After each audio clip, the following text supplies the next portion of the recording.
जय माता की दोस्तों। कार्तिक कृष्ण पक्ष की त्रयोदशी तिथि के दिन धनतेरस का दिन होता है।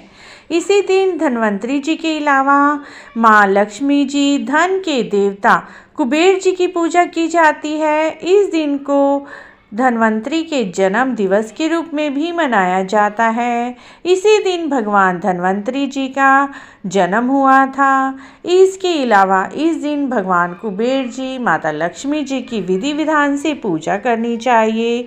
2022 में धनतेरस 22 अक्टूबर 2022 को शाम को शुरू हो जाएगी और 23 अक्टूबर तक रहेगी।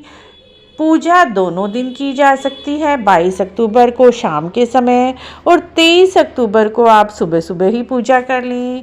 इस दिन यम देवता के नाम से भी दीपक जलाया जाता है, जो कि मुख्य द्वार के दक्षिण दिशा में जलाया जाता है, जिसे यम दीपक भी कहा जाता है। यम दीपक कैसे जलाना है, इसकी वीडियो भी आप हमारे चैनल पर जाकर देख सकते हैं। धनतेरस की कहानी इस प्रकार है मित्रों। कहानी बहुत ही प्रचलित है। कहा जाता है एक समय भगवान विष्णु मृत्युलोक में विचरण के लिए आ रहे थे।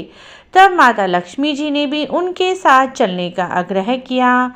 विष्णु जी ने कहा, यदि मैं आपसे बात कहूँ तो आपको वह बात माननी पड़ेगी। लक्ष्मी जी ने कहा, मैं आपकी सभी बातें मानूंगी। भगवान विष्णु जी भूमंडल पर आ गए। कुछ देर बाद एक जगह पर पहुंचकर भगवान विष्णु जी ने लक्ष्मी जी से कहा, जब तक मैं आऊं तब तक आप यहाँ ठहरिए। मैं दक्षिण दिशा की ओर जा रहा हूँ, लेकिन आप उधर कभी मत आना। विष्णु भगवान जी के जाते ही लक्ष्मी जी के मन में कौतूहल जागा कि आखिर दक्षिण दिशा में ऐसा क्या रहस्य है जो भगवान मुझे जाने से मना कर रहे हैं। भगवान स्वयं तो चले गए हैं। लक्ष्मी जी से रहा ना गया। जैसे ही भगवान आगे बढ़े, लक्ष्मी जी भी उनके पीछे पीछे चल पड़ी। कुछ आगे जाने पर सरसों का खेत दिखाई दिया। उसमें खूब सारे फूल लगे थे। सरसों की शोभा देखकर लक्ष्मी जी मंत्रमुग्ध हो गई और फूल तोड़कर अपना श्रृंगार करने लगी। आगे बढ़ी। आगे एक खेत में गन्ने का खेत मिला। गन्ने बहुत ही सुंदर लग रहे थे। लक्ष्मी जी गन्ने तोड़ तोड़ कर रस चूसने लगी। उसी क्षण भगवान विष्णु जी आए। यह देख लक्ष्मी जी नाराज हो गई। उन्हें शाप दिया कि मैंने तुम्हें इधर आने के लिए मना किया था, फिर तुम आ गई। किसान की चोरी का अपराध कर बैठी। अब तुम इस अपराध के जुर्म में इस किसान के यहाँ 12 वर्ष तक सेवा करो। ऐसा कहकर विष्णु भगवान लक्ष्मी जी को वहीं छोड़कर क्षीर सागर में चले गए। लक्ष्मी जी गरीब किसान के घर रहने लगी। एक दिन लक्ष्मी जी ने उस किसान की पत्नी से कहा, तुम स्नान कर पहले मेरी बनाई हुई इस देवी लक्ष्मी का पूजन करो, फिर रसोई बनाना। तुम जो मांगोगी मिलेगा। किसान की पत्नी ने ऐसा ही किया। पूजा के प्रभाव से लक्ष्मी जी की कृपा से किसान का घर दूसरे ही दिन अन्न, धन, रत्न, स्वर्ण आदि से भर गया। लक्ष्मी जी ने किसान को धन धान्य से परिपूर्ण कर दिया। किसान के 12 वर्ष बड़े आनंद से कट गए।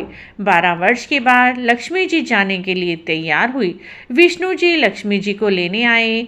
किसान उन्हें भेजने से इनकार कर रहे थे। तब भगवान ने किसान से कहा, इन्हें कौन जाने देता है, यह तो चंचला हैं, कहीं नहीं ठहरती। इनको बड़े बड़े नहीं रोक सके। मेरा शाप था, इसीलिए वह 12 वर्ष तक तुम्हारी सेवा करती रही। तुम्हारी 12 वर्ष सेवा का समय पूरा हो चुका है। किसान हठपूर्वक बोला कि नहीं, अब मैं लक्ष्मी जी को नहीं जाने दूंगा।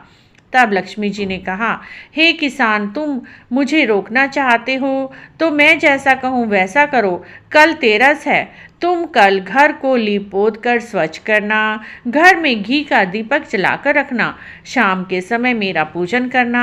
एक तांबे के कलश में रुपए भर कर मेरे लिए रखना। मैं उस कलश में निवास करूंगी, परंतु पूजा के समय मैं तुम्हें दिखाई नहीं दूंगी। इस एक दिन की पूजा वर्ष भर में तुम्हारे घर में लक्ष्मी जी का वास करेगी। यह कहकर वह दीपकों के प्रकाश के साथ दसों दिशाओं में फैल गई। अगले दिन किसान जी ने लक्ष्मी जी की कथा अनुसार ही पूजन किया। उनका घर धन धान्य से परिपूर्ण हो गया। इसी वजह से हर वर्ष त्रयोदशी के दिन यानी धनतेरस के दिन लक्ष्मी माता जी की पूजा करनी चाहिए। लक्ष्मी जी की कृपा प्राप्त करने के लिए कहानी भी अवश्य सुननी चाहिए। कहा जाता है इस कहानी को सुनने, कहने और हुंकारा भरने मात्र से माँ लक्ष्मी जी की कृपा घर में हो जाती है। घर धन धान्य अन्न धन से भर जाता है। मित्रों, यदि आपको भी धनतेरस की यह कहानी अच्छी लगी है तो इसे 22 अक्टूबर और 23 अक्टूबर, क्योंकि 2022 में 22 अक्टूबर को भी धनतेरस है और 23 अक्टूबर को भी 2 दिन का धनतेरस का त्यौहार पड़ने के कारण आप दोनों दिन कथा सुने और माँ लक्ष्मी जी की कृपा प्राप्त करें। बोलिए माँ लक्ष्मी जी की जय। अगर आपको कथा अच्छी लगी है तो कमेंट में जय माँ लक्ष्मी अवश्य लिखें। वीडियो को लाइक करें, शेयर करें, चैनल को जरूर सब्सक्राइब करें। वीडियो देखने के लिए आपका बहुत बहुत धन्यवाद।